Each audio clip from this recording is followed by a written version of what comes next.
بسم اللہ الرحمن الرحیم الحمد للہ رب العالمین والصلاة والسلام علی النبی الکریم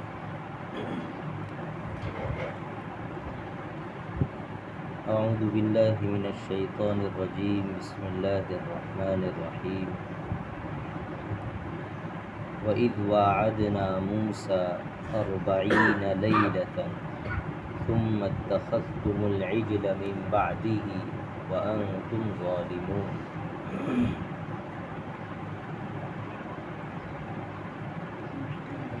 الحمدللہ، اللہ تعالیٰ کے فضل و کرم سے ہماری سورہ بقرہ کی تفسیر چل رہی ہے۔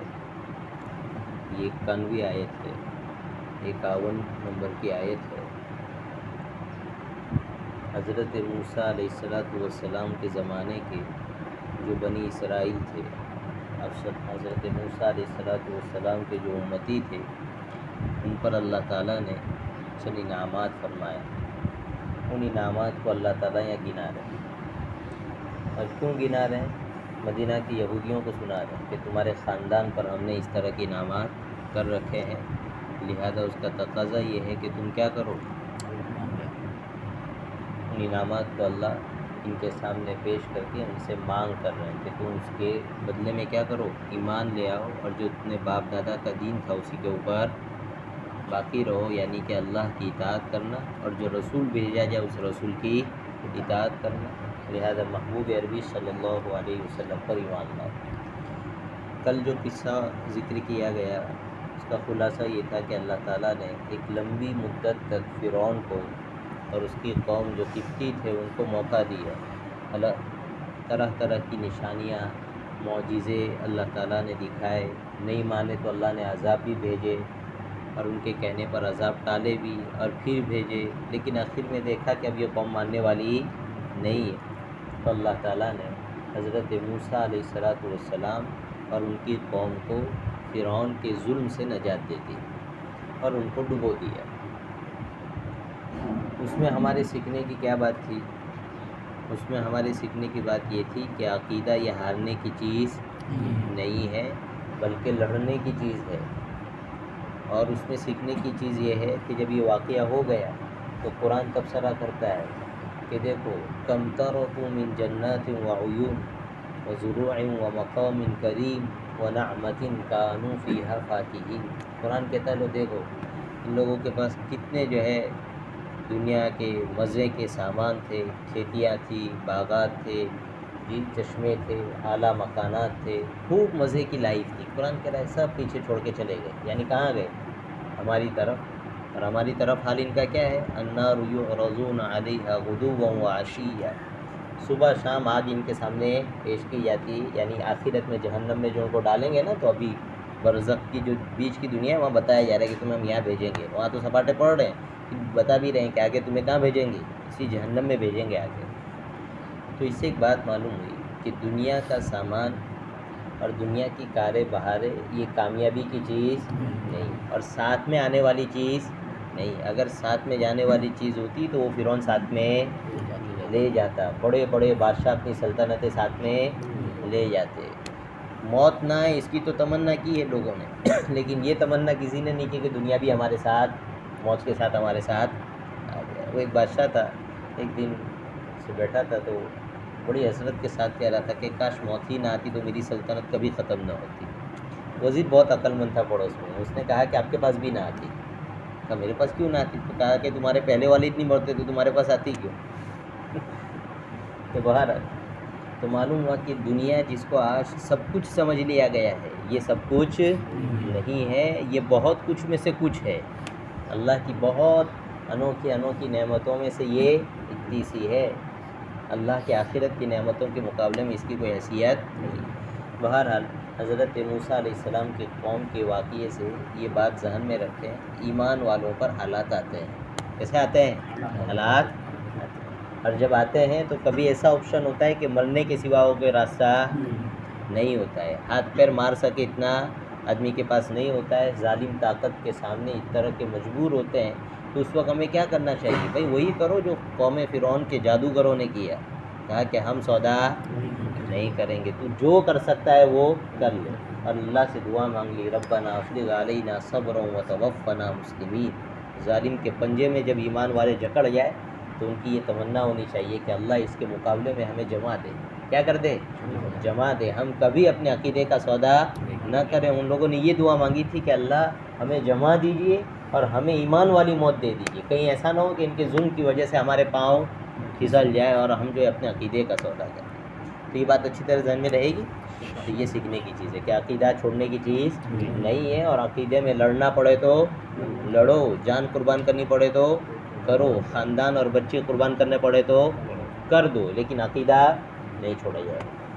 اب آگے دیکھیں, اللہ تعالیٰ اب آگے کا وعدہ قصہ سنا رہے ہیں. یہاں تو صرف اتنا فرمایا ہے کہ جب ہم نے حضرت موسیٰ علیہ السلام سے 40 راتوں کا وعدہ کیا, پھر تم نے بچھڑے کو ان کے بعد معبود بنا لیا, تم نے اپنی جان پر ظلم کیا. اپنی جان پر ظلم کرتے ہوئے تم نے بچھڑے کو معبود بنا لیا. پھر اللہ کہہ رہے ہیں ہم نے معاف کر دیا تاکہ شکریہ ادا کرو وغیرہ. یہ ایک لمبا قصہ ہے. دیکھو قرآن کریم تاریخ کی کتاب نہیں, یہ کوئی ہسٹری نہیں بیان کرتی. اس لیے جب یہ قصے بھی سناتی ہے یہ کتاب تو لائن سے نہیں سنائے گی, بلکہ قصے کا جو حصہ سبق والا ہوگا اور جو جہاں پر اس کی ضرورت ہوگی اتنا حصہ لا کر سنا دیں گے. لیکن فی نفسی پورا قصہ سمجھنا اور پوری بات کو سمجھنے کے لیے قصے کی جو ایک اسکرپٹ ہمارے ذہن میں ہونی چاہیے, اس لیے پورا قصہ سنایا جاتا ہے پہلی مرتبہ میں, تاکہ ایک مرتبہ پتہ رہ جائے کہ کیا کیا ہوا. چنانچہ قصہ سنو حضرت, اور یہ قصہ کہیں اور سے نہیں لا کر دے رہا ہوں, قرآن کریم نے جو ادھر ادھر دوسرے مقامات پر کچھ آیات ان کا قصہ سنایا ہے, معلوم ہوا کہ اتنا ہی ضروری ہے ہمارے لیے, اور اس سے زیادہ ضروری ہوتا تو اللہ اس کو بھی سناتے. نہیں سنایا اس لیے ہمیں پیچھے پڑنے کی ضرورت بھی نہیں ہے. حضرت موسیٰ علیہ السلام کی قوم کو دریا سے نکالا, ان کو ڈبو دیا. اب یہ چلے, قرآن کہتا ہے وَجَاوَزْنَا بِبَنِي إِسْرَائِيلَ الْبَحْرَ فَأَتَوْا عَلَىٰ قَوْمٍ يَعْكُفُونَ عَلَىٰ أَصْنَامٍ لَهُمْ. تو یہ لوگ گزرے تو انہوں نے دیکھا ایک قوم کو کہ وہ مورتی پوجا کر رہی ہے. کیا کر رہی ہے؟ مورتی پوجا کر رہی ہے. انہوں نے دیکھا کہ اچھا یہ معبود ان کے ہیں اور اس کی پوجا کر رہے ہیں, پتہ نہیں کس دماغ کے لوگ تھے یہ لوگ. حضرت موسیٰ سے کہنے لگے قالوا یا موسیٰ اجعل لنا آلہۃ کما لہم آلہۃ الہٰ کما لہم آلہۃ. تو حضرت موسیٰ سے کہنے لگے کہ دیکھو ان کے پاس کیسا بھوت ہے گا, ہمارے لیے بھی ایسا بنا دو تاکہ ہم بھی اس کی عبادت کریں. اللہ تو ہمیں کہاں دکھتا ہے, تو ہم اس کی عبادت کریں گے. کتنی ضدی قوم تھی اور کتنی بدماش قوم تھی. حضرت موسیٰ نے کہا قال انکم قوم تجہلون, بے وقوف لوگ ہو تم لوگ. جی حضرت موسیٰ نے فرمایا کہ دیکھو ان ہؤلاء متبر ما هم فیہ وباطل ما كانوا یعملون. یہ جس چیز میں لگے ہوئے ہیں, جس معبود کی عبادت کر رہے ہیں, اور ان کی یہ عبادت سب برباد ہو جائے گا اور کچھ کام آنے والا نہیں, یہ تو بربادی کا راستہ ہے. پھر حضرت موسیٰ کہتے ہیں تھوڑی تو عقل لاؤ. قال اغیر اللہ ابغیکم الہا وہو فضلکم علی العالمین, کہ کیا میں تمہیں اللہ کو چھوڑ کر دوسرا معبود لا کر دوں, حالانکہ اللہ تو وہ ہے جس نے تمہیں سب سے افضل بنایا ہے. ابھی یعنی ابھی جتنی قومیں موجود ہیں ان میں تو تم سب سے افضل ہو کہ تمہارے پاس توحید ہے. کیا ہے؟ توحید ہے. تم ہی تو ایک وہ جو اس کائنات میں حقیقت کو بتا سکتے ہو کہ اللہ کی ذات کے سوا کوئی معبود نہیں ہے. اتنی بڑی فضیلت اللہ نے تمہیں دے رکھی ہے اور تم یہاں مانگ کر رہو کہ میں دوسرا معبود لے کر آؤں. بہرحال پھر جب حضرت موسیٰ علیہ السلام آگے گزر گئے اور ان جمیلوں سے پاک ہو گئے, یعنی وہ فرعون وغیرہ کا مسئلہ چھوٹا, تو پھر انہی کی قوم نے حضرت موسیٰ سے ڈیمانڈ کی کہ اب تو ہم لوگ سب کیا ہو گئے, فرعون سے فارغ ہو گئے, تو ہم کو کوئی کتاب لا کر دو, ہم تو فالو کریں گے, ہم کو مذہب چاہیے, یعنی کتاب چاہیے, مذہب تو ہے. تو اللہ تعالیٰ نے حضرت موسیٰ علیہ السلام سے وعدہ فرمایا کہ کوہ طور پر آؤ. کہاں آؤ؟ اور اپنے قوم کو لے کر آؤ, ہم کتاب دیں گے. چنانچہ قرآن کریم میں اللہ تعالیٰ اس کو پھیلا کر بیان کرتے ہیں. اسی جگہ کہتے ہیں یا بنی اسرائیل قد انجیناکم من عدوکم وواعدناکم جانب الطور وانزلنا علیکم المن والسلوى. کہ بنی اسرائیل یعنی اس قوم کو مخاطب کر کے اللہ کہہ رہے ہیں کہ ہم نے تمہیں تمہارے دشمن سے کیا دے دی, نجات دے دی, اور ہم نے پہاڑ کے دائیں جانب والے حصے میں تم سے وعدہ کیا ہے. مطلب یہ کہ وہاں آؤ, ہم تمہیں وہاں کیا دینے والے ہیں, توریت دینے والے ہیں. اب جانا تھا تو حضرت موسیٰ کو جانا تھا, اور ساتھ میں جو ہے قوم کے چند لوگوں کو بھی جانا تھا, جو بڑے ہوتے ہیں نا چودھری قسم کے لوگ, ان کو بھی جانا تھا. حضرت موسیٰ علیہ السلام کو شوق جاگا کہ میں پہلے جاؤں. اللہ تعالیٰ کے عبادت کروں اور اللہ کو راضی کروں. ایک شوق ہوتا ہے نا, یہ عاشق اور معشوق کا معاملہ ہے. یہ کس کا؟ عاشق اور معشوق کا معاملہ ہے جی. تو نبی اور اللہ کے عاشق ہوتے ہیں, تو ان کو جو ہے بہت جذبہ جاگا کہ میں پہلے طور پر جاتا ہوں اور قوم پیچھے آئے گی میرے. ان کو کہہ دیا کہ تم لوگ آؤ, میں تھوڑا آگے جاتا ہوں. یہ پہلے چلے گئے حضرت موسیٰ علیہ السلام. اللہ تعالیٰ نے پوچھا وما اعجلک عن قومک یا موسیٰ, موسیٰ تم اپنی قوم سے پہلے کیوں آئے؟ یہ جو پوچھنا تھا نا, وہ اصل میں اللہ ان کی زبانی ان کا شوق سننا چاہتے تھے. کیا سننا چاہتے تھے؟ شوق, کہ وہ خود کہے کہ اللہ میں کیوں آیا. تو کہہ رہے ہیں قال عجلت قال هم اولئک علی اثری وعجلت الیک ربی لترضی. کہہ رہے ہیں اللہ وہ بھی پیچھے آ ہی رہے ہیں اور میں اس لیے جلدی آیا تھا کہ آپ خوش ہو جائیں. کیا ہو جائیں؟ خوش ہو جائیں. کیا ٹھیک ہے. اب وہ قوم حضرت موسیٰ تو کیا سمجھ رہے ہیں, قوم ہماری پیچھے, اور وہ اتنے بدماش وہ آئے ہی نہیں, وہ آئے ہی نہیں. حضرت موسیٰ اپنے علم کے اس سے پتہ لگا کہ نبی عالم الغیب نہیں ہوتا ہے. حضرت موسیٰ کی جو بات ہوئی تھی پیچھے, اسی کے مطابق بیچاروں نے جواب دیا کہ اللہ وہ تو آ ہی رہے ہیں پیچھے, میں تھوڑا جلدی آ گیا تاکہ آپ کو راضی کروں. بہرحال اللہ تعالیٰ نے پیچھے ایک دوسرا کانڈ ہو گیا, قصہ ہو گیا. وہ اللہ تعالیٰ نے یہاں حضرت موسیٰ کو بتایا. کہہ رہے ہیں اللہ تعالیٰ نے حضرت موسیٰ کو فرمایا کہ موسیٰ تم یہاں آ گئے اور ہم نے تمہاری قوم کو دوسرے امتحان میں ڈال دیا. تو وہ قصہ کیا ہوا پیچھے, یہاں حضرت موسیٰ کا قصہ سنو پہلے, وہ قصہ بعد میں سنیں گے پیچھے. یہاں حضرت موسیٰ آئے ہیں. حضرت موسیٰ علیہ السلام کے ساتھ اللہ نے وَوَعَدْنَا مُوسَىٰ 30 لَيْلَةً, پہلے 30 راتوں کا وعدہ کیا. کتنی راتوں کا؟ 30 راتوں. فَأَتَمَّهَا 40 لَيْلَةً, پھر اللہ تعالیٰ نے 40 راتیں بنائی. اب جب حضرت موسیٰ قوم آئے گی پیچھے اور سب کو نصیحت وصیت کر کے قوم کا بڑا جاتا ہے کہ نہیں, تو حضرت موسیٰ اب جا رہے ہیں. کہاں جا رہے ہیں؟ کوہ طور پر جا رہے ہیں. تو حضرت موسیٰ نے وقال لأخيه هارون اخلفني في قومي وأصلح ولا تتبع سبيل المفسدين. حضرت موسیٰ جا رہے ہیں کوہ طور پر, تو پیچھے ان لوگوں کو بھی آنا ہے نا, لیکن حضرت ہارون وغیرہ کو قوم میں چھوڑ کر جا رہے ہیں. تو کہا کہ ہارون میری قوم میرے پیچھے کیا کرنا, میری قوم میں میری نیابت کرنا, یعنی میری جگہ تم قوم کو سنبھالنا اور صحیح کام کرنا, اور کوئی بدماش ہو تو اس کو فالو مت کرنا, کوئی بدماشی کرے تو اس کی ہمت مت بڑھانا. یہ کہہ کر حضرت موسیٰ گئے تھے کوہ طور پر. 40 دن کا وعدہ تھا, پیچھے قوم کو آنا تھا, وہ آئی نہیں. اب حضرت موسیٰ علیہ السلام کوہ طور پر پہنچے. اللہ تعالیٰ نے ان سے کلام فرمایا.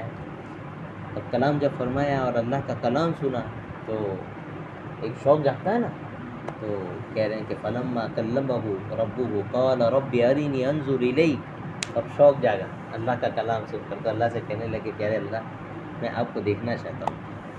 کیا مانگ کی آپ کو؟ یہ شوق میں مانگ رہے ہیں. کیسے مانگ رہے ہیں؟ اپلیکیشن ڈالی کہ اللہ اگر ہو سکے تو مجھے ایک زیارت بھی ہو جائے آپ کی. اللہ نے فرمایا قال لن ترانی ولكن انظر الى الجبل فان استقر مكانه فسوف ترانی. اللہ نے فرمایا کہ موسیٰ تم دنیا کی آنکھوں سے مجھے نہیں دیکھ سکتے. یہ نہیں کہا کہ میں دکھ نہیں سکتا ہوں, بلکہ تمہاری اتنی کیپیسٹی نہیں ہے کہ تم ہمارے نور کو کیچ کر سکو, لہذا کہا کہ تم مجھے نہیں دیکھ سکتے. لیکن بہرحال ایک وہ ہوتا ہے نا, سامنے والا بالکل بہت زیادہ کیسا ہو, کیا بولیں, عاشق ہو, اور بہت زیادہ جو ہے دل دینے والا ہو, تو اس کو کسی طرح تو سیٹسفائی کرنا رہتا ہے. اللہ تعالیٰ کے عاشق تھے حضرت موسیٰ علیہ السلام. اللہ نے فرمایا کہ دیکھو چلو مجھے تو نہیں دیکھ سکتے ہو, البتہ تم اس پہاڑی کو دیکھو. سامنے پہاڑ, پورا پہاڑ نہیں, پہاڑ کا ایک حصہ تھا, اس کو دیکھو. میں اپنی تجلی وہاں ڈال رہا ہوں. اگر وہ اپنی جگہ باقی رہے پہاڑ, تو پھر تم مجھے دیکھ سکتے ہو. پہاڑ کیوں بھائی؟ پہاڑ سب سے زیادہ طاقتور مخلوق سمجھی جاتی ہے. پوری زمین ڈاواڈول ہو رہی تھی نا بنانے کے بعد, تو اللہ کہہ رہا ہم نے پہاڑ اس کے اوپر رکھے ہیں. کیا رکھے ہیں؟ پہاڑ. تو حضرت موسیٰ علیہ السلام سے یہ فرمایا کہ وہاں دیکھو. اب وہاں اللہ نے اپنی تجلی ڈالی. کیا ڈالی؟ فلما تجلی ربہ جعلہ دکا وخر موسیٰ صعقا. جب اللہ تعالیٰ کی جیسے تجلی پڑی نا, پہاڑ کے پرخ چڑھ گئے. رائے کے دانے کیسے بنتے ہیں؟ ایسے دھڑام سے, جیسا وہ دھماکہ ہوتا ہے ایسے ختم پہاڑ اپنی جگہ سے, اور حضرت موسیٰ بے ہوش ہو کر گر گئے. حضرت موسیٰ کیا ہو گئے؟ بے ہوش ہو کر گر. اب یہ جو تجلی ہوئی ہے یہ کتنی ہوئی تھی؟ حضور اکرم صلی اللہ علیہ وسلم نے یوں اشارہ کر کے بتایا. یہ دیکھو یہ کتنا حصہ ہوگا. کہا کہ اللہ کے نور کا اتنا سا حصہ اللہ نے وہاں تجلی کے طور پر ڈالا ہے اور پہاڑ کا یاد ہو گیا، اور حضرت موسیٰ اللہ کو نہیں دیکھ سکے، نہ پہاڑ اس تجلی کو برداشت کر سکے۔ فلما افاق، جب اب ہوش میں آئے، قال سبحانک، کہ اللہ آپ کی ذات پاک ہے، میری آنکھیں ابھی آپ کو نہیں دے سکتی۔ تبت الیک وانا اول المؤمنین، میں آپ سے توبہ کرتا ہوں، میں نے جو مانگ کی تھی وہ ابھی ٹھیک، اور میں اس بات پر سب سے پہلے ایمان لا رہا ہوں کہ آپ کو اس دنیا میں کوئی نہیں دیکھ سکتا، لہٰذا اس دنیا میں کوئی حضور اللہ تعالیٰ کو نہیں دیکھ سکتا۔ ہاں آخرت میں اللہ تعالیٰ کی زیارت ہوگی، کہاں ہوگی؟ اور یاد رکھو جنت کی اور آخرت کی سب سے بڑی نعمت اللہ کی زیارت ہے۔ کیا ہے؟ وجوہ یومئذ ناظرہ الی ربها ناظرہ، حضور نے فرمایا تم اپنے رب کو دیکھو گے اس طرح جیسے تم 14ویں کے چاند کو دیکھتے ہو۔ کیا مطلب؟ جس طرح 14ویں کے چاند کے ہونے میں کسی کو شک ہوتا ہے کہ نہیں ہے آج، جی کیسا وہ پوری رات کو روشن کر کے رکھتا ہے، ایسا اللہ کا وجود سب دیکھیں گے۔ اور جیسے اس کو دیکھنے میں دھکے نہیں مارنے، اللہ دکھتا نہیں رہا، تھوڑا یوں کھینچنی تھوڑا یوں کھینچنی، ایسا نہیں، سب آرام سے اپنی جگہ سے دیکھ رہے ہیں۔ اللہ کی زیارت اس طرح ہوگی۔ چنانچہ جنت میں بات ہوگی کہ سب نعمتیں مل جائے گی، تو جو ہے اللہ پوچھیں گے اب کچھ باقی رہا؟ تو لوگ کہیں گے یا اللہ اب کیا باقی رہا، لائف کو انجوائے کرنے کے لیے آپ نے کیا نہیں دیا؟ اللہ سب مل گیا، ہم خوش ہو گئے۔ علماء جاگیں گے، اللہ کہیں گے نہیں اللہ ایک نعمت باقی ہے۔ بتاؤ علماء کام کے ہے کہ نہیں ہے؟ جی کہیں گے اللہ ایک نعمت باقی ہے۔ بولے کیا؟ بولے ہم آپ کی زیارت کرنی ہے، آپ کا دیدار باقی ہے۔ تو پھر اللہ تعالیٰ اپنا دیدار کروائیں گے، اور یہ دیدار بھی کیٹیگری کے ساتھ ہوگا۔ کس کے ساتھ ہوگا؟ جو ہائی کوالٹی کے لوگ ہیں نا، بندے تقوی والے صدیقین کے مقام کے جو لوگ ہیں، ان کو روزانہ ہوگی بھائی۔ کب ہوگی؟ اور عام مومنین کو ہفتے میں ایک مرتبہ ہوگی۔ لیکن جو آدمی اللہ کا انکار کرے، کسی بھی درجے کا کفر اور شرک کرے، ایمان سے اس کو نکالنے والا اس کا شرک ہوگا، اس آدمی کو اللہ کی زیارت ہونے والی نہیں۔ ان کو تو اللہ میدان محشر سے یوں ہی پلٹی کروا دیں گے ڈائریکٹ جہنم میں۔ سمجھ میں؟ تو یہ تو بیچ میں آ گئی، تو شوق ہونا چاہیے کہ نہیں آدمی کو اللہ کی زیارت کا؟ سب سے بڑی نعمت ہے، سب سے بڑی نعمت ہے۔ جس رب کا نام لے کر آدمی کروڑوں مرتبہ تنہائی میں نام لے لے تو دنیا کے مزے اس کے سامنے پھیکے پڑ جاتے ہیں۔ بتاؤ اس رب کو دیکھ کر کون سے مزے پھیکے نہیں پڑیں گے؟ کہ جنت جنت رہ جائے گی، لیکن رب کا دیدار ہوگا بھائی۔ اللہ تعالیٰ میں نصیب فرمائے۔ تو حضرت موسیٰ علیہ السلام نے بہرحال اللہ سے کہا سوری، اب میں اس بات پر سب سے پہلے ایمان لاتا ہوں کہ کیا ہوا، آپ کو کوئی اس دنیا میں نہیں دے سکتا۔ پیچھے کیا ہو رہا تھا؟ شروع میں اللہ تعالیٰ نے حضرت موسیٰ کو بتا دیا تھا کہ آپ آ تو گئے ہیں، کوئی مسئلہ نہیں، اپنا پیریڈ پورا ہوگا 40 دن والا، لیکن پیچھے آپ کی قوم فتنے میں پڑ گئی ہے۔ وہ کیا ہوا تھا؟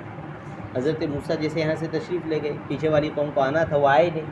اب وہاں جو ہے نا سامری ایک جادوگر تھا ان کی قوم میں، کہتے ہیں کہ یہ تو شاید یا تو قبیلے کا سردار تھا یا کوئی اور تھا، اس کا نام بھی موسیٰ ہی تھا۔ کیا تھا؟ موسیٰ۔ اور اس کی پہنچ تھی اپنے قبیلے میں، بات لوگ مانتے تھے۔ اس نے ایک کباڑہ کیا۔ اصل میں نے کہا تھا پچھلے قصے میں کہ حضرت موسیٰ کی قوم جب نکلی ہے تو شادی یا عید کے موقع کے بہانے سے ان کے زیورات کس کے؟ فرعونیوں کے، سونے چاندی وغیرہ سب ساتھ میں لے کر نکلے تھے، ان کے پاس ہی تھے، اور نکلنے کا حکم آ گیا، لوگ لے کر نکل گئے۔ تو اب یہ سونا چاندی جو تھا ان کے لیے استعمال کرنا جائز نہیں تھا، یا پھر یہ کہ فرعون جو ہے وہ جب ڈوبا ہے تو بعض حضرات فرماتے ہیں کہ بھائی ان کا جو سونا چاندی اور جو تھا وہ سب دریا نے باہر پھینک دیا تھا، تو وہ چیزیں ان کے ساتھ تھی، تو یہ چیزیں ان کے لیے استعمال کرنا، یوز کرنا جائز نہیں۔ تو اب یہ سب ایسے ہی پڑا تھا، تو سامری نے یا حضرت ہارون علیہ السلام نے کہا کہ اس کو ایسے ہی ڈال دو، اس کو تو استعمال تو کر نہیں سکتے ہو، لہٰذا ایک جگہ ڈالا۔ سامری نے کیا کیا کہ وہاں آگ لگائی۔ کیا لگائی؟ اور سب قوم آ کر اس میں کیا ڈال دی؟ وہ سونا چاندی ڈال دی کہ ہمارے استعمال میں تو آ نہیں سکتا، جائز نہیں ہے، لہٰذا اس کو ضائع کر دو۔ معلوم ہوا کہ اللہ کے حکم پر بڑی سے بڑی چیز قربان کی جا سکتی ہے۔ انہوں نے سب سونے چاندی لا کر کیا کر دی؟ ڈال دی۔ اب یہ سامری کھڑا ہے، یہ بھی اپنی چیز لے کر آیا ہے، یہ حضرت ہارون نے جب کہا ہو اس کے مطابق۔ اب حضرت ہارون کھڑے ہیں، قوم کو کہہ رہے ہیں کہ بھائی جلا دو، اس کو ختم کرو۔ اب یہ سامری آیا تو حضرت ہارون نے کہا کہ ڈالو۔ اب یہ بڑا شاطر آدمی تھا، اس کو جو کام آگے کرنا تھا جادو، اس میں ایسے نبی کی جو ہے دعا کی ضرورت تھی کہ ان کی دعا سے ہو جائے گا، ایسے ہونے والا نہیں۔ تو اس کے ہاتھ میں کچھ تھا، تو اس نے کہا کہ میں ڈالوں، تو حضرت ہارون نے کہا ڈال دو۔ تو کہا حضرت آپ دعا کر دو نا میرے لیے کہ میری جو تمنا وہ پوری ہو جائے. اب ان کو کیا پتا تھا کہ اس کے دل میں کیا چل رہا ہے, اس کی کیا بدماشی ہے. حضرت نے کہا کہ اللہ تیری جائز تمنا, تیری تمنا پوری کرے. جی دعا کر دی, اس نے ڈالا. جی وہ ایک مٹی ڈال رہا تھا. کیا ڈال رہا تھا؟ مٹی ڈال رہا تھا. یہ مٹی اس نے, کہتے ہیں کہ حضرت جبرائیل جب ڈبونے کے لیے آئے تھے نا فرعون کو وہاں لشکر کے ساتھ, تو اس کو جو ہے نا حضرت جبرائیل کی زیارت ہوئی تھی, اور اس نے ان کے گھوڑے کی ٹاپ کے نیچے دیکھا تھا کہ یہ جہاں پڑتی ہے وہاں زندگی پیدا ہو جاتی ہے. اتنی تاثیر تھی, جنت کا گھوڑا تھا. اس نے وہاں سے مٹی اٹھا لی تھی. اب یہ مٹی یہ ڈال رہا ہے کہاں پر؟ اس میں. اور پھر اس نے اس کا بچھڑا بنایا. کیا بنایا؟ بچھڑا بنایا. یہ پورا قصہ اللہ تعالیٰ نے, یہ جو سائڈ کا میں نے سنا ہے نا کہ یہ حضرت ہارون سے اس نے دعا کے لیے, یہ قرآن میں نہیں ہے, یہ سائڈ کی تاریخ کی کتاب سے سنایا جا رہا ہے. قرآن سے دیکھنا کہیں کوٹ مت کر دینا. جی بہرحال تو اس نے بچھڑا بنایا. کیا بنایا؟ اب اس بچھڑے میں سے آواز آنے لگی. کیا آنے لگی؟ یا تو وہ اس مٹی کا اثر تھا. کس کا تھا؟ اب جب تیار ہو گیا تو اب یہ سامری کہتا ہے نعوذ باللہ کہ وہ حضرت موسیٰ تو جو ہے نا بھول گئے, وہ تمہارا رب تو یہاں ہے, وہ کوہ طور پر ڈھونڈ رہے ہیں. کیا کہہ رہے ہیں؟ تمہارا رب تو یہاں ہے, اور وہ کہاں ڈھونڈ رہے ہیں؟ کوہ طور پر ڈھونڈ رہے ہیں. نعوذ باللہ من ذالک. اب یہ قوم ان کے چکر میں آ گئی اور بت پرستی کرنے لگی. کیا کرنے لگی؟ بت پرستی. ابھی بتاتے ہیں.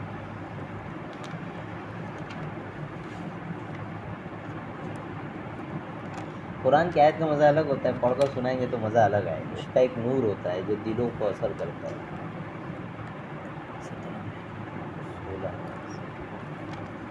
تو دیکھیں ایسے فرماتے ہیں. جی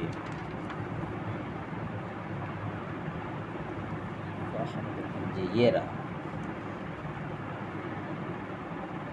قال فإنا قد فتنا قومك من بعدك وأضلهم السامري, کہ ہم نے آپ کے بعد آپ کی قوم کو کس میں امتحان میں ڈال دیا ہے, اور سامری نے ان کو گمراہ کیا ہے. تو سامری نے اس طرح جب کیا تو اس نے معبود بنا دیا, اور یہ کہنے لگا فأخرج لهم عجلا جسدا له خوار فقالوا هذا إلهكم وإله موسى فنسي, کہ یہ تمہارا معبود ہے اور موسیٰ کا معبود ہے, اور موسیٰ تو کیا ہو گئے؟ بھول گئے, ان کو یاد نہیں ہے. نعوذ باللہ من ذالک. اللہ کہہ رہے ہیں کہ کیسے بیہودہ لوگ ہیں. افلا يرون الا يرجع اليهم قولا ولا يملك لهم ضرا ولا نفعا. یہ کہہ رہے ہیں کہ یہ بچھڑے کو کیا مان رہے ہیں؟ معبود مان رہے ہیں. ان کی اتنی عقل کام نہیں کرتی کہ اس کے ساتھ بات کریں گے تو بات کا جواب دینے والا نہیں, اور اس سے بھی بڑھ کر نہ ان کو کوئی نفع پہنچا سکتا ہے نہ کوئی نقصان پہنچا سکتا ہے. تو کیا اتنی بات ان کے دماغ میں آنے والی نہیں؟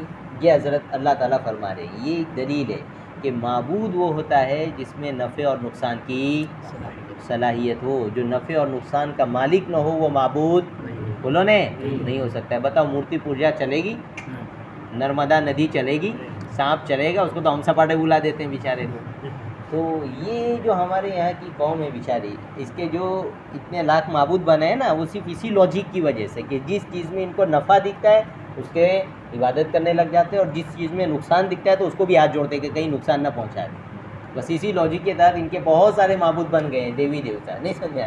اللہ کہہ رہے ہیں کہ نفع اور نقصان کا مالک میں ہوں, میرے سوا کوئی نہیں ہے. بہرحال تو اللہ ان کو لاجک دے رہے ہیں کہ تھوڑا اس عقل سے بھی سوچو کہ یہ جو ہے نا تمہاری بات کا جواب دے سکتا ہے اور نہ نفع نقصان کا مالک ہے. اور پھر مہا عقل مندی دیکھو, بیل کو تو بے وقوفی میں لاتے ہیں. کہاں لاتے ہیں؟ ہمارے یہاں کبھی ڈانٹتے ہیں بری طرح سے, تو کہتے ہیں بیل ہے گا, بیل سمجھ نہیں پڑتی ہے, اور یہ بیل کا بچہ ہے بیٹھا. کیا بیٹھا؟ بیل بھی نہیں, بیل کا بچہ بنا کے رکھا اور اس کو معبود بنا رہے ہیں. تو بالکل بیل بن گئے, وہ لوگ بن گئے کہ بے وقوف بنا دیے ان کو. اب بہرحال حضرت موسیٰ جا رہے تھے تو ذمہ داری کس کو دی تھی؟ حضرت ہارون کو. چنانچہ حضرت ہارون نے اپنی ذمہ داری نبھائی. یہ آج کی توریت اور آج کی انجیل اور ان کی تلمود یہ سب جھوٹے ہیں. نعوذ باللہ. یہ بدماش یہ کہتے ہیں یہودی عیسائی وغیرہ کہ حضرت ہارون بھی اس بت پرستی میں شریک ہو گئے تھے. جو بت پرستی شروع کی تھی نا وہ بچھڑے کی, اس میں کون؟ حضرت ہارون بھی شریک ہو گئے. یہ بالکل غلط ہے. چنانچہ قرآن نے خود اس بات کو بیان کیا. قرآن کہتا ہے کہ حضرت ہارون نے فرمایا کہ وَلَقَدْ قَالَ لَهُمْ هَارُونُ مِنْ قَبْلُ يَا قَوْمِ إِنَّمَا فُتِنْتُمْ بِهِ وَإِنَّ رَبَّكُمُ الرَّحْمَنُ فَاتَّبِعُونِي وَأَطِيعُوا أَمْرِي. کہ حضرت ہارون نے کہا کہ دیکھو تم لوگ کو ایگزام میں پڑھ گئے ہو تم، اس میں اللہ تمہارا امتحان لے رہا ہے. کیا لے رہا ہے؟ کہ آپ دیکھتے ہیں کہ کون ایمان پر باقی رہتا ہے اور کون بت پرستی کرنے لگ جاتا ہے. حضرت ہارون نے ایسا کہا. پھر حضرت ہارون نے ان کو رب کی رحمت کی امید دلائی کہ اللہ بڑا مہربان ہے، تم میری بات مانو اور میری اطاعت کرو، اس کے پیچھے مت پڑو. ان کی قوم کے 3 حصے بن گئے. ایک تو حضرت ہارون کے ساتھ ہو گئے جی، اور ایک وہ جن لوگوں نے کہا قالوا لن نبرح علیہ عاکفین حتی یرجع الینا موسیٰ، انہوں نے کہا نہیں ہم تو یہی اسی بات پر اڑے رہیں گے، اسی کی عبادت کریں گے یہاں تک کہ حضرت موسیٰ آ جائے. حضرت موسیٰ آئیں گے پھر دیکھا جائے گا، ابھی تو ہم اسی کی عبادت کریں گے. اور ایک گروہ تھا جنہوں نے کھل کر کہا کہ یہ غلط ہے، حضرت ہارون کے ساتھ ہو گئی. اور ایک جماعت وہ تھی جو چپ رہی، سائلنٹ موومنٹ میں ہوتے ہیں نا کچھ لوگ، سائلنٹ موومنٹ میں پتہ ہے کہ بالکل غلط ہو رہا ہے پھر بھی چپ، وہ چپ ہو گئے. تو 3 جماعت ہو گئی. کتنی؟ یاد رکھنا ہے، اس کو آیت سمجھنے میں ضرورت پڑے گی. بہرحال حضرت موسیٰ علیہ السلام کو اطلاع دے دی گئی تھی کہ آپ کی قوم گمراہ ہو گئی. وہاں 40 دن پورے ہو گئے. کتنے ہو گئے؟ اب حضرت موسیٰ علیہ السلام کو توریت دی گئی. اب یہ توریت لے کر واپس آیا. اب دیکھو پہلے کسی کو اطلاع دے گی نا تو وہ الگ ہوتا ہے، اور منظر دیکھتا ہے نا آدمی وہ الگ، ویژول ہو کے کوئی چیز آتی ہے تو آدمی کا دماغ زیادہ کھسک جاتا ہے، غصہ زیادہ آتا ہے. حضرت موسیٰ کو پہلے سے ہی پتہ تھا. قرآن کہتا ہے وَلَمَّا رَجَعَ مُوسَىٰ إِلَىٰ قَوْمِهِ غَضْبَانَ أَسِفًا، حضرت موسیٰ اپنی قوم کی جانب لوٹے غصے کی حالت میں، اور بہت زیادہ ان کو ملال ہو رہا تھا کہ میرے جانے کے بعد ان بدماشوں سے اتنا بھی صبر نہیں ہوا، ان لوگوں نے کیا شروع کر دی؟ بت پرستی. اب بعض کتابوں میں ایسا لکھا ہے تاریخ کی کہ حضرت موسیٰ جب ریٹرن ہوئے نا تو دوری سے ہلا چلے کی آواز آ رہی تھی ناچنے گانے کی، اور یہ بت وہ جو بنا رکھا تھا اس کے آگے پیچھے دوڑ دوڑ کے ناچ رہے تھے. وہ جو حضرت موسیٰ آئے تو ان کا تو غصہ اب بڑا پہاڑ کو پہنچ رہا تھا، آسمان کو پہنچ رہا تھا غصہ. انہوں نے قوم کو تو پہلے ڈانٹا اور یہ کہا کہ فَطَالَ عَلَيْكُمُ الْعَهْدُ أَمْ أَرَدتُّمْ أَن يَحِلَّ عَلَيْكُمْ غَضَبٌ مِّن رَّبِّكُمْ، کہہ رہے ہیں کہ کیا میں نے جو وعدہ کیا تھا کتنا 30 دن 40 دن کا، یہ کوئی لمبی مدت ہو گئی تھی؟ یعنی یہ کہ میں 40 دن کے بعد نہ آیا ہوں اور ایک لمبا پیریڈ چلا گیا اور تم پھر کچھ کرو تو سمجھ میں بھی آتا تھا، ابھی تو میں آنے ہی والا تھا اور تم نے اس طرح کا کام کر دیا. یا پھر لمبی مدت تو ہو ہی نہیں، یہ بات تو پکی تھی. تو اس کا مطلب یہ کہ تم نے کام ہی ایسا کیا ہے کہ تمہارے کرنے سے ایسا لگتا ہے کہ تم چاہتے ہو کہ اللہ کا عذاب تم پر آئے. بہرحال ان کو ڈانٹا. تو اب یہ کیا کہنے لگے کہ یہ لوگ کہنے لگے کہ ہم نے اپنے اختیار سے ایسے کارنامے انجام نہیں دیے. قالوا ما اخلفنا موعدك ولا بملكنا ولكننا حملنا اوزارا من زینة القوم فقذفناها فكذلك القى السامري. کہہ رہے ہیں کہ یہ بیٹا سامری اس نے ہمیں کہا تھا کہ یوں کرو، وہ جو پروسیس میں نے بتایا نا کہ زیورات لاؤ اور جمع کرو، اس نے کیا اور پھر اس نے بت بنایا اور ہم کو کہا کہ موسیٰ بھول گئے یہی تمہارا معبود ہے، تو ہم اس چکر میں پڑ گئے. پھر حضرت موسیٰ نے ان کو سمجھایا اور پھر وہاں حضرت ہارون بھی تھے. اب حضرت موسیٰ کو غصہ تھا تو حضرت موسیٰ کا غصہ قرآن نے اس انداز میں بیان کیا ہے کہ وَأَلْقَى الْأَلْوَاحَ وَأَخَذَ بِرَأْسِ أَخِيهِ يَجُرُّهُ إِلَيْهِ، یوں پکڑا، یہ سیدھا ہاتھ داڑھی پکڑی، اب بائیں سیدھے ہاتھ سے بال پکڑے اور بائیں ہاتھ سے داڑھی پکڑ کے کھینچنے لگے حضرت ہارون کی.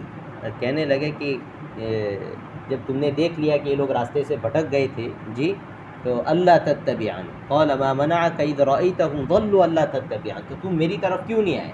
کیا تم بھی نافرمان تھے؟ یعنی کہ تم نے بھی ہم کو اگنور کر دیا تھا.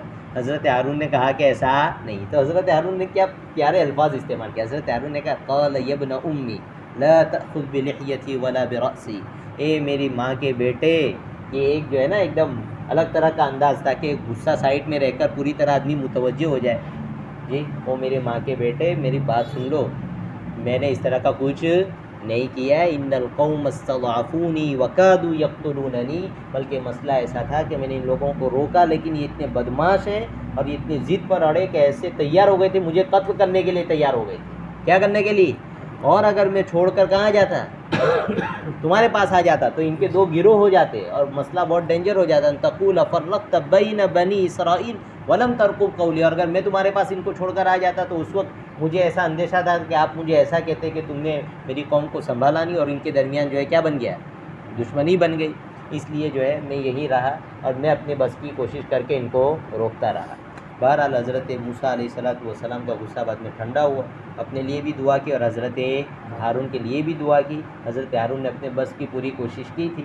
پھر ان کی قوم کو جو لوگ کیا پڑ گئے تھے، بت پرستی میں پڑ گئے تھے، ان کا احساس ہوا کہ ہم لوگوں نے غلطی کی. وَلَمَّا سُقِطَ فِي أَيْدِيهِمْ وَرَأَوْا أَنَّهُمْ قَدْ ضَلُّوا وقالوا لئن لم يرحمنا ربنا ويغفر لنا لنكونن من الخاسرین. تو پھر وہ لوگ کہنے لگے کہ اب اگر اللہ ہمیں معاف نہیں کرے گا تو ہم لوگ کہاں پڑ جائیں گے؟ خسارے میں پڑ جائیں گے. بہرحال یہ پورا معاملہ ہوا. حضرت موسیٰ آ گئے اور حضرت موسیٰ نے ان لوگوں کا پورا بتایا کہ یہ غلط ہے. حضرت موسیٰ نے سامری سے پوچھا ما خطبک یا سامری، تجھے کیا ہو گیا تھا، تو نے یہ سب کباڑا کیوں کیا؟ تو وہ کہہ رہا ہے قال بصرت بما لم يبصروا به فقبضت قبضة من اثر الرسول فكذلك سولت لي نفسي. اس نے کہا کہ میں نے وہ چیز دیکھ لی تھی جو دوسروں نے نہیں دیکھی تھی، وہی حضرت جبرائیل کے پاؤں کے نیچے سے گھوڑے کے وہاں سے میں نے مٹی اٹھا لی تھی اور میرے جی میں آیا کہ میں ایسا کروں تو میں نے ایسا کر دیا. حضرت موسیٰ علیہ السلام نے اس کو فرمایا کہ دیکھ تیری سزا یہ ہے کہ ان تقول لا مساس، دنیا میں یہ سزا ہے تیری کہ تو یہ کہتا پھرے گا کہ مجھے مت چھو. کہتے ہیں کہ اس پر یہ عذاب آیا تو اس کو ایسی بیماری ہو گئی کہ کوئی چھوتا تھا اس کو تو اس کو بھی بخار چڑھتا تھا، سامری کو بھی بخار چڑھتا تھا. لہذا یہ آٹومیٹک بائیکاٹ تھا. کیسا تھا؟ آٹومیٹک. تو بھاگتا پھر کوئی پڑوس میں آیا تو 1 کلومیٹر دور بھاگنے کا، لیکن مجھے مت چھیڑنا، مجھے مت چھیڑنا، مجھے مت چھیڑنا. جی سامنے والوں کو بھی بچا، خود بھی بچا. دنیا میں یہ اور آخرت میں تو بڑا عذاب اللہ نے تیار کر کے رکھا ہے. اور حضرت موسیٰ نے فرمایا کہ دیکھ اب وہ تیرا معبود یعنی بت جس کو تو نے کیا کر رکھا ہے، معبود بنا کر رکھا ہے، اس کا کیا بتنگڑ ہم بناتے ہیں. کہیں کہ ہم اس کو توڑیں گے، اس کو جلائیں گے اور اس کی راکھ اڑا کر سمندر میں ڈال دیں گے. بہرحال یہ سب کیا. اور پھر اب مسئلہ تھا ان لوگوں کا جن لوگوں نے کیا کر رکھا تھا، بت پرستی کر رکھی تھی، لیکن اب توبہ کر رہے ہیں. اب ان کی توبہ مکمل کیسے ہوگی؟ تو قرآن کریم نے اس کو ہماری آج کی جو آیات ہیں اس کے آگے بیان کی. اللہ تعالیٰ نے ان کے لیے طے ایسا کیا کہ اب تمہیں قتل کرنا پڑے گا. کیا کرنا پڑے گا؟ قتل کرنا پڑے گا. تم میں سے ایک جماعت تو وہ تھی جنہوں نے صاف حضرت ہارون کا ساتھ دیا، ان کا کوئی مسئلہ نہیں. ایک جماعت وہ تھی جنہوں نے کہا کہ ہم تو اسی معبود کی عبادت کریں گے جب تک حضرت موسیٰ نہ آ جائے. اور ایک وہ تھے جو چپ تھے، اور یہ سب آپس میں رشتہ دار بھی تھے. اللہ تعالیٰ نے فرمایا کہ یہ جو لوگ توبہ کر رہے ہیں بت پرستی سے، ان کو قتل کریں گے. وہ لوگ جو خاموش بیٹھے تھے ان کا بھی جرم تھا، وہ چپ کیوں بیٹھے، لہذا ان سے کہا گیا ان کو قتل کرو. اندھیرا سا چھا گیا اور یہ لوگ تیار ہوئے اور برچھی سے جتنے بھی وہ لوگ تھے، کون جن لوگوں نے بت پرستی کی تھی اور بعد میں توبہ کی، ان کی توبہ کی قبولیت کی یہی بات رکھی گئی کہ تمہاری توبہ مکمل ہوگی اسی پر کہ تم کیا کرو، ان کو قتل کر دو، یعنی قتل ہو جاؤ اللہ کے اس میں. ان کو قتل کر دیا گیا. ایک بہت بڑی تعداد قتل کی گئی. یہ کیسا ہے؟ جیسے ہماری شریعت میں ہے کہ کوئی اگر کیا کرے، زنا کرے اور شادی شدہ ہے، کیسا ہے تو بھائی اس کی توبہ پکی، لیکن سنسار کرنا پڑے گا. کیا کرنا پڑے گا؟ جرم کو روکنے کے لیے. کس کو روکنے کے لیے؟ تاکہ آئندہ سماج میں اس طرح کا کوئی کام نہ. تو یہ کتنی بھی بڑی توبہ کرے گا، لیکن اگر شریعت کے قاعدے کے مطابق اس کا گناہ ثابت ہو گیا تو اسلامی شریعت میں اس کو کیا کیا جائے گا؟ رجم کیا جائے گا. حضور کے زمانے میں بھی کیا گیا. حضور کے زمانے میں تو جس عورت کو رجم کیا گیا تو کہتے ہیں کہ جب رجم کیا گیا تو پتھر مارتے نا تو خون اڑ کر آیا اور ایک صحابی کے منہ پر لگا. تو انہوں نے کچھ کلمات ایسے بولے جو ہلکے تھے. تو حضور نے فرمایا تم یہ کہتے ہو، حالانکہ اس کی توبہ ایسی تھی کہ اگر پورے مدینہ پر تقسیم کر دی جاتی تو پورے مدینہ کی مغفرت ہو جاتی. اس نے تنہائیوں میں اتنا رو رو کر اللہ سے مانگا. تو یہ حقارت کے لیے نہیں، بلکہ یہ کہ اب یہ گناہ سے بالکل پاک ہوں گے اور قیامت میں ان کا بہت بڑا رتبہ ہوگا. لہذا ان کی توبہ بھی قبول ہوئی اور ساتھ میں کیا کہا گیا، ان کو قتل کیا جائے گا. اور انہی لوگوں نے قتل کیا جو لوگ خاموش بیٹھے تھے. اب یہاں پر بہت سی مرتبہ آدمی کو ایسا ہوتا ہے کہ اتنی سخت سزا کیوں؟ یہ مینجمنٹ کی قبیل سے ہے. کس کی قبیل سے ہے؟ یہ چیز ہمیں بڑی لگتی ہے اور اس کے مقابلے میں وہ چیز بڑی نہیں لگتی جہاں ہزاروں عورتوں کی عزت لوٹی جاتی رہے گی. تو ایک کو مار کے شریعت ہزاروں کو سیف کرتی ہے. کیا کرتی ہے؟ تو قرآن نے کہا وَلَكُمْ فِي الْقِصَاصِ حَيَاتٌ يَا أُولِي الْأَلْبَابِ. یہ قصاص یعنی مارنے میں تمہارے لیے زندگی ہے. مطلب ایک کو ختم کرو گے تو دوسری مرتبہ ایسا کوئی پیدا نہیں ہو. بہرحال یہاں تک قصہ ہو گیا. اس کو سنو، پھر آئندہ کل آگے سنائیں گے. ابھی تو قصے سنو اور کیا کریں گے. قصے قرآن نے بیان کی. ہمیں سیکھنے کی چیز اس قصے میں یہ مل رہی ہے کہ آدمی کو جو ہے، پہلی بات سامری نے گمراہ کیا نا، تو ان کا فریضہ تھا کہ وہاں موجود کون تھے؟ حضرت ہارون. ان سے پوچھتے کہ نہیں پوچھتے؟ پوچھا ان لوگوں نے، اس لیے گمراہ ہو گئے نا. دوسرا، ان کو حضرت موسیٰ علیہ السلام کا انتظار کرنا چاہیے تھا، کیا اور کیا ہو گئے؟ گمراہ ہو گئے. معلوم ہوا کہ دین کے معاملے میں ہمارے سامنے کوئی نئی بات آئے تو ہماری ذمہ داری ہے علماء سے پوچھنے کی. کس سے؟ ڈائریکٹ فیصلے کرنے کی نہیں، ورنہ کیا ہو جائے گی؟ گمراہ. کوئی بھی فیصلہ لینے سے پہلے سوچو ہمارے پاس کائنات میں اگر سب سے قیمتی چیز کوئی ہے تو وہ کیا ہے؟ دین، ہمارا عقیدہ، ہماری سوچ. یہ نہیں چھیننی چاہیے. آپ کا گھر چھوٹ جائے، جی آپ کی دولت لٹ جائے، اس کے مقابلے میں اس سے بڑی مصیبت یہ ہے کہ آپ کا عقیدہ کوئی چھین کر لے جائے آپ کے پاس.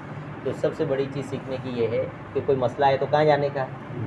علماء کے پاس، جو شریعت جاننے والے ہیں ان سے جا کر پوچھ لو کہ اس میں کیا اصل ہے اور کیا حقیقت ہے. ایک بات. دوسری بات، کچھ غلط ہو رہا ہے تو اپنے بس کی پوری کوشش کر کے اس کو روکو.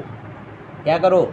روکو. وہ لوگ خاموش رہے نا تو ان کو ذمہ دار بنایا کہ تم ہی قتل کرو ان کو. اپنے رشتہ دار کو قتل کرنا آسان ہوتا ہے، یہ ایک طرح کی ان کی سزا تھی. یہ اس لیے تھی کہ وہ چپ رہے جرم پر. لہذا کچھ غلط ہو رہا ہو تو اپنے بس کی کوشش کر کے کیا کرنا چاہیے؟ اس کو روکنا چاہیے. یہ چیز ہمارے سیکھنے کی تھی. آگے کا قصہ اور ہے. اللہ تعالیٰ جو ہے ہمیں کہنے سننے سے زیادہ عمل کرنے کی توفیق عطا فرمائے.